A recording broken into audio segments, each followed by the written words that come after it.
Hey, everybody, and welcome to the Shootout. My name is Bill Matz. Joining me in the Xfinity Mobile Studio, it is Philly's #1 hockey beat writer, Charlie O'Connor. And Charlie, today we are talking about the thoughts of the Thought Man. That's what we're going to be doing. Elliotte Friedman on Monday's 32 Thoughts expanded on his Hockey Night in Canada comments, his report that the Flyers are most likely looking like they're going to re-sign Christian Dvorak. And the reason I wanted to get into this today, Charlie, because it wasn't as if there was a ton of new information presented that we didn't talk about on Sunday, but it just really tickled me, honestly, because Elliotte Friedman on 32 Thoughts, which, as we were just saying off the air, the preeminent hockey insider and the preeminent hockey podcast, took time out of their day to go back to his comments from Hockey Night in Canada to be like, Flyers fans are mad, huh? and I found that very funny. On Monday's 32 Thoughts, Elliotte says, I got a couple DMs from Flyers fans who are really mad. They're like, this is not the Flyers news we want to hear. We want to hear about Zegras extensions and not so much about Dvorak. Dvorak is a little bit of an older center. We shouldn't be extending that guy. We should be taking care of Zegras. Why are we not trying to extend Zegras? This was his summary. I am guessing some of the language toned down for his family audience. And his response was, you guys need to take a chill pill. You guys really need to calm down. Life is not that linear. Of course they're going to try to extend Zegras. I'm sure they're talking about it. As a matter of fact, I believe that they are talking about it. People can do more than one thing at a time. The Dvorak thing is interesting because when you sign a one-year deal, the earliest you can extend a player is January 1st. And he goes into why this was the report. Because everybody in the league is looking for a center, specifically like a second or third line center to slot in behind their top guy, and none are available. So teams are calling the Flyers. Hey, the Flyers, yeah, you're off to a good start, but you're kind of still rebuilding. You have a guy on a one-year deal.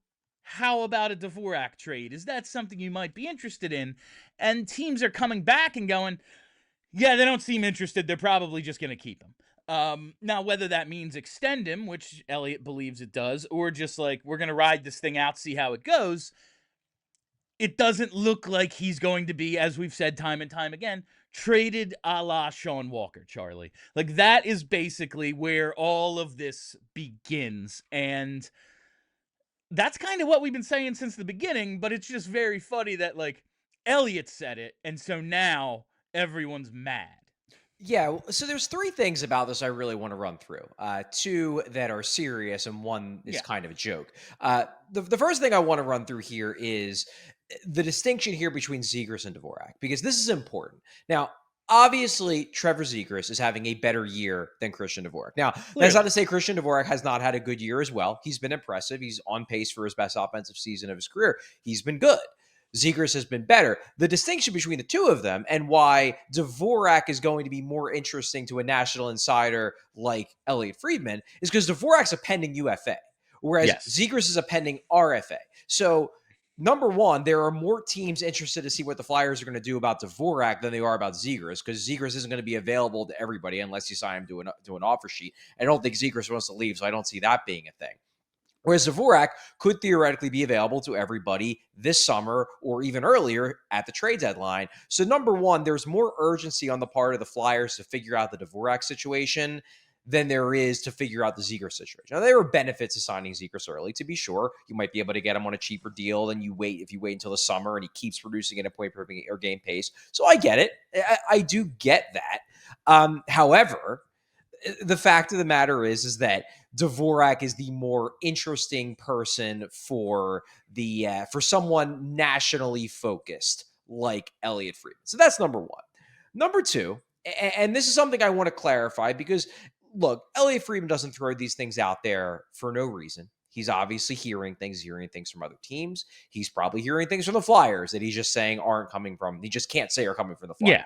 But I do want to point out that the one thing he said throughout this entire process has been, throughout all these rumors, is that it has to make sense for both sides. Now, we don't know what the Flyers are going to think makes sense for them. We don't know what term they are going to believe is acceptable, what cap it they believe is going to be acceptable.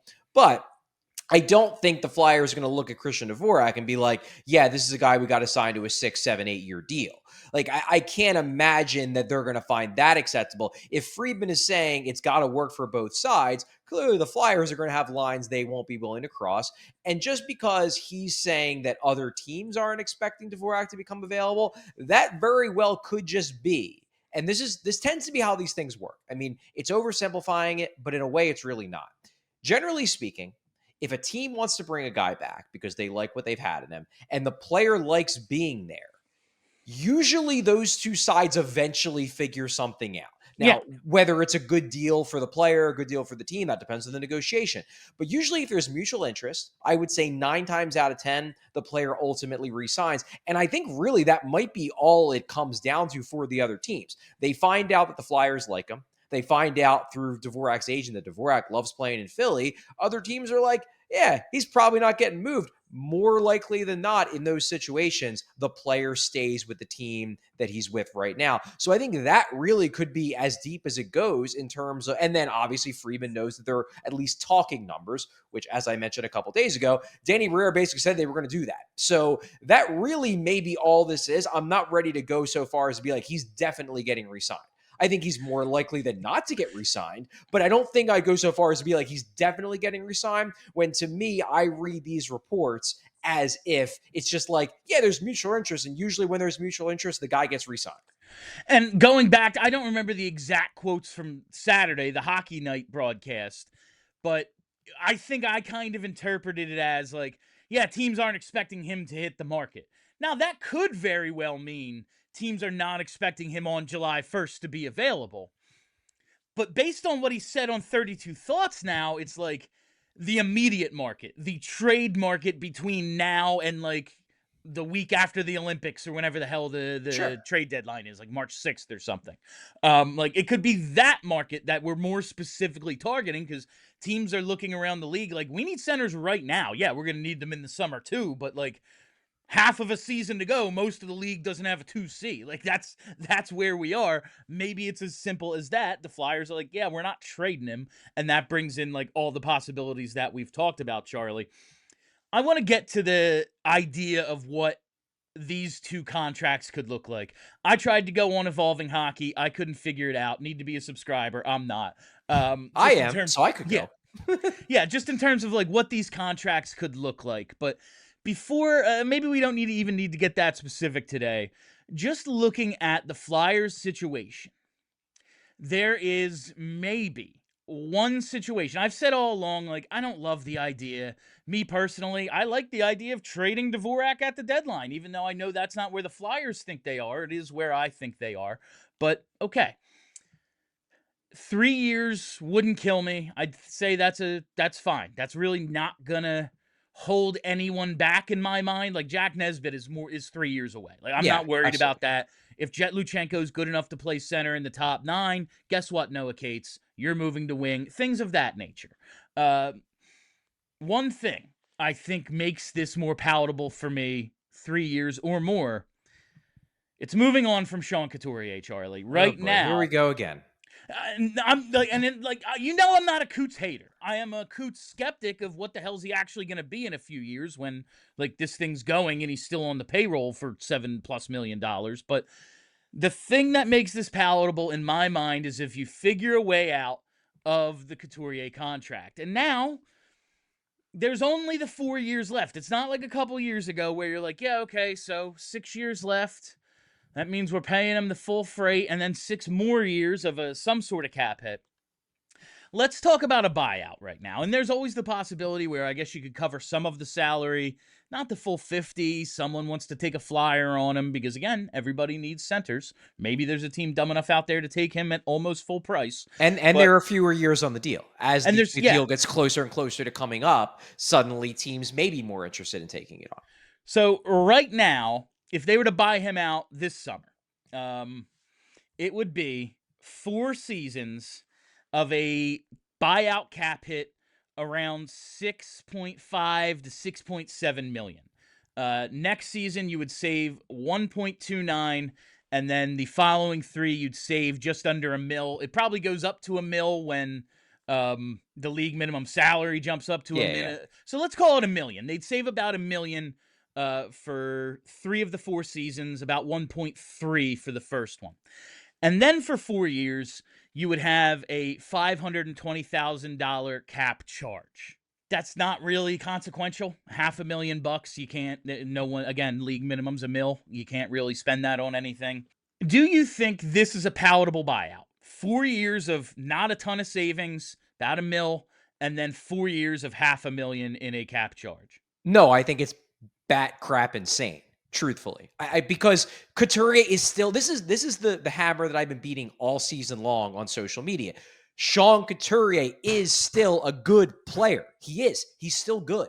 This is what you do. This is a buyout you make if you have a guy who's like a negative player, who's providing negative on ice value. Sean Couturier is still good. He's literally the best 5-on-5 play driving forward they have on the whole team. Why would you buy him out when you're not going to get that much savings? Now, I am theoretically open to the idea of maybe, because it would depend on the fit, but maybe a trade.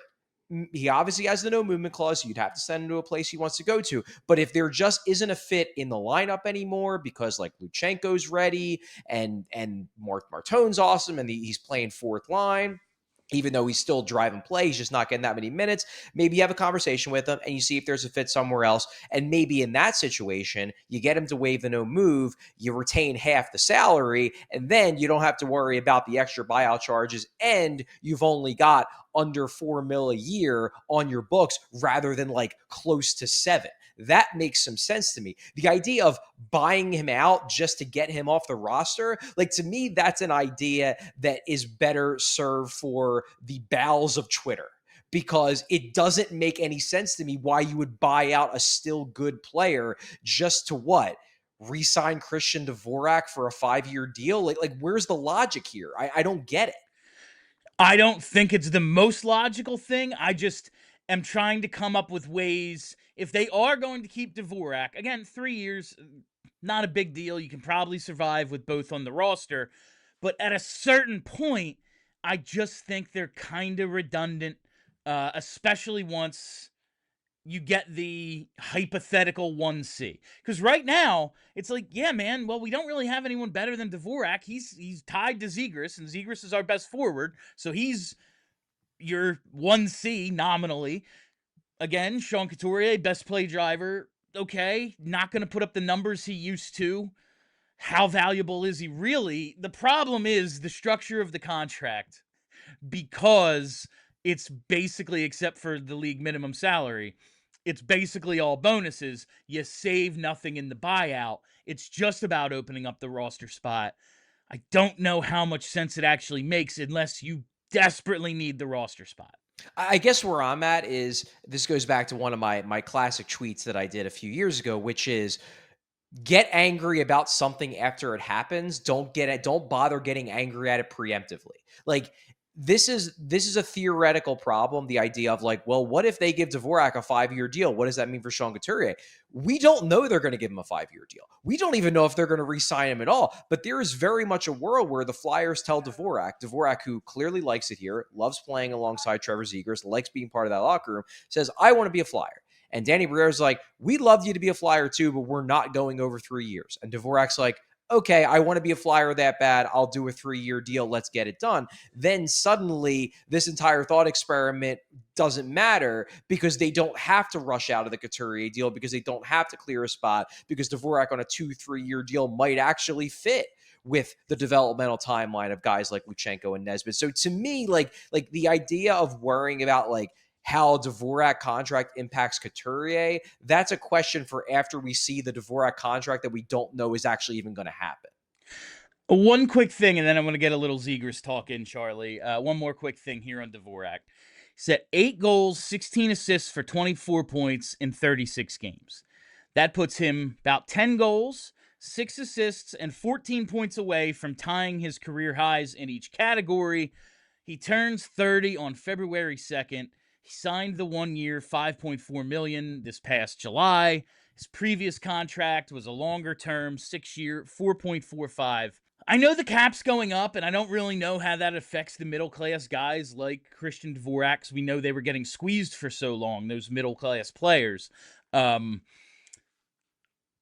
What do you think is appropriate for him? Like, what do you think he's looking for, and what do you think actually is appropriate? Because I'm looking at a guy who's going to be 30, and right now, as the, again, nominal 1C of this team, about to have a career year, but hypothetically, he's nowhere close to the top of the lineup once this thing is what it's supposed to be. Like, my fear right now is they pay him for what he's doing this year, and that role changes drastically in a year or two. Is that a fair assessment? Yeah, yeah, it's a viable concern to be sure. It absolutely is. I mean, right now I've said that I thought the $5.4 million cap that they gave him in the offseason was a dramatic overpay. Now my thing is like, nah, he looks like he's playing like a $5.4 million a year player, especially in this current cap environment. Will he continue to play like a $5.4 million a year cap player? I think it's possible, but I'm certainly not super confident about it. This may just be his big year, and then maybe he regresses. That said, he has had his best scoring season under Rick Tocchet. I don't think Rick Tocchet's going anywhere anytime soon, so maybe this can be the new normal for Christian Dvorak. If you're asking me what I think his price is, though, like I haven't really dug into the comps yet, so I don't want to throw out a number. What I can tell you is what I had heard this summer. And I never was really able to get confirmation if it was a 4x3 or a 3x4. I had heard he had another offer that was, I think, was either 4 years, $3 million a year, or it was 3 years, $4 million a year. So that's what we're talking about, where he was on a long-term deal this summer. I assume that value is higher now that he's having a better scoring season than maybe he's ever had in his career. Like, my gut feeling is we're probably talking about something like similar cap hit to what he has now, but more years, like in that same range. That's my assumption, but that's going by, no talking to agents, no talking to people around the league, and none of my own research into comparables. But based on what he was getting offered, what I was told he was getting offered this summer when his value was lower, that's my guess as to what he might cost. The 5-ish range seems about right, maybe because teams are so desperate for centers. We're talking kind of like you said, the 5.4, 5.5 that he's at right now, maybe something like that. I can't imagine it would be a ton more because, again, we're not talking about a 40-point player here even. We are talking about a guy whose career high is like 36, 38 points. All right, real quick on Zegras. Friedman says, yeah, they're talking. You can do more than one thing at a time.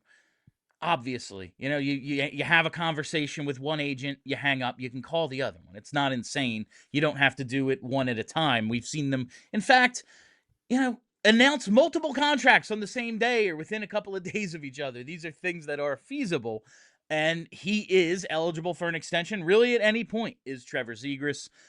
But this is what makes it interesting to me, Charlie. Max length for re-signing players goes from 8 to 7 on September 15th.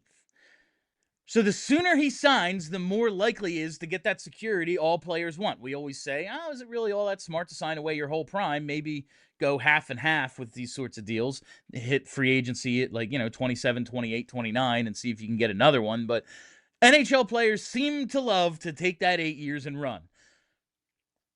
If he were to do that, that would be like between now and, July, really. When he would sign that deal, he's an RFA. He's got another year of RFA after this. He's arbitration eligible. I just want to ask you, if he signs for 8, do you expect this to be the biggest Flyers contract they've ever handed out? And I listed here all the big ones. Travis Konechny, 8 for $70 million, their biggest at 8.75 cap hit. So I guess my answer is, if they were to sign him to an 8-year deal, yeah, I think he's probably played himself into the $9 million cap hit range. I'm just skeptical they're going to give him 8. I'm not sure they view him yet as that kind of player. That's sure of a thing. Yeah, like I mean, you look at the guys they've given these kinds of deals to. I mean, with the exception of Brizgalov and I guess Briere, but that was a free agent deal. You're bidding against everybody. Yeah. Like the guys they tended to give the really long-term deals to historically have been guys who've been part of this for a long time, who've established themselves not just as really good players, but also as like key parts of who they identified as like the leadership group of the team. Zegras has been on the team for not even 40 games yet. I'm skeptical. Like I'm thinking it might fall more into like the 6-7 year range. Even setting aside the deadline. Like that's sort of where my feel is. And if they do that, then it's not going to quite reach the levels of the 70 mil that Konechny got. But yeah, I mean, at this point, he's not slowing down. The longer they wait, the higher that cap it's going to go. And we're getting to closer to the halfway point of the year. I think now, maybe if you would have done it in mid-October, late October, early November, mid-November, maybe you could have got him, in the sevens, in the low eights. Price the brick keeps going up, Bill. I'm just skeptical that he's going to get 8 years. That would be I wonder how much he's willing to sacrifice to get the longer term. If he really likes it here, maybe he's like, no, man, I want them no move, and maybe that changes things. But it is going to be very interesting what kind of deal he gets. I feel like with Dvorak, we can kind of guess. All right, is it 3? Is it 5? Is it somewhere? I don't think it's going to be any more than 5. That's he's not getting 7 or 8 years. Yeah, and if they give him 5, it's because they cave to him. I don't think they want to give him 5. Yeah. It's going to be like, well, we really want this guy, so I guess we'll give him a couple extra years. And he took $4 million a year or something. Like there'll be something on the other side of that for the Flyers. But I would guess that would, like, we can kind of guess what Dvorak's deal is going to be. When it comes to Zegras, there's just so many possibilities that it's really tough to like nail down. And like, does he believe, well, no, but I am a center, you're just not playing me there, so I want to get paid like a center? Like, is it that sort of thing as well, how these negotiations go? So that part of it is just a little bit more complicated. But before we wrap up this episode of the Shootout, Charlie, is there anything else you think we should talk about here? Yeah, well, I have my joke. I gave my two. I gave my 2 things about Dvorak. I left out my third, and it's just this. Elliotte Friedman is the preeminent insider in all of hockey. He is about as finger on the pulse of the tone of the hockey world as you're going to get. And Flyers fans on social media, if he thinks you guys are nuts, like, look, you can be nuts all you want, have fun. Just know, like, this is the collective view of the hockey world about your constant anger. So just maybe like take a step back and think about what you've done and realize that like everyone else in the hockey world thinks you're crazy. Just say. I think, like, simply put, it's okay to be like, no, that's stupid. Why are we re-signing Dvorak? And honestly, I want to hear about Zegras and not Dvorak. I think that's a fine opinion to hold. I agree. It's just like, what can Elliotte Friedman actually do about it? He's not the one who's going to be re-signing Christian Dvorak. That's Danny Briere's job. He's just telling you what he's hearing, because other teams are like looking for centers, and they've called the Flyers about Dvorak, and it's like, yeah, they're not going to trade him to us, which probably means they want to keep him. Yeah, like that's what it comes down to. That's all. That's all he's doing is reporting. And also, Elliotte Friedman, I am not Elliotte Friedman, so I can't speak with this 100% certainty, but he deals with angry fans on the daily. And if you guys were so angry that he felt the need to talk about it on his podcast, perhaps maybe you should take his advice, just maybe, and take a chill pill. You know what? Be nuts. That's who we are. Charlie, Eagles fans, the Eagles are about to repeat as Super Bowl champions, and they want the whole coaching staff fired outside of the D coordinator. Maybe that's just who we are. All right. That is all the time we have for you on this episode of The Shootout. Thank you all for listening. Thank you for hanging out. And make sure you go to allphly.com/events. Get your tickets right now to the Anaheim Suite Takeover on January 6th. So much fun last year. We're doing it again. Go to allphly.com/events. I am Bill Matz. That is Charlie O'Connor. Till next time, be excellent to each other.